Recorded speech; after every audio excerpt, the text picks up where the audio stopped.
সরস্বতী মায়ের পুজোর আগে কুল না খাওয়ার এই ঐতিহ্যের পেছনেই মহর্ষি ব্যাসদেবের একটি বিশেষ পৌরাণিক গল্প তোমাদের সামনে প্রকাশ করছি।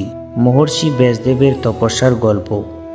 অনেক যুগ আগে মহর্ষি ব্যাসদেব জ্ঞানের দেবী সরস্বতীর আশীর্বাদ পাওয়ার জন্য কঠোর তপস্যা করার সংকল্প করেন। তিনি বদ্রিকাশ্রমে গিয়ে দেবীর আরাধনা শুরু করার কথা ভাবেন। তপস্যা শুরু করার ঠিক আগেই মা সরস্বতী তাকে দেখা দিয়ে একটি শর্ত দিলেন।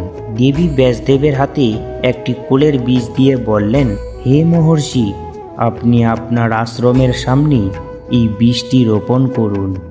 এই বীজ থেকে অঙ্কুর বের হবে, তা বড় গাছ হবে এবং সেই গাছে কুল ধরবে।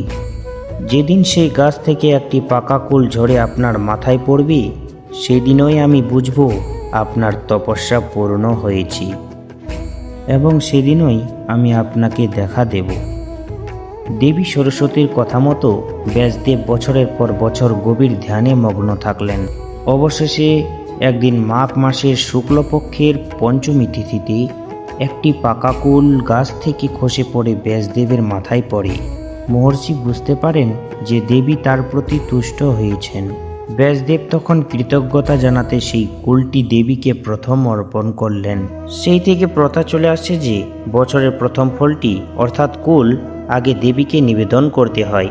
দেবীকে না দিয়ে সেই ফল খাওয়া মানে মহর্ষি ব্যাসদেবের সেই ধৈর্য ও শ্রদ্ধাকে অসম্মান করা।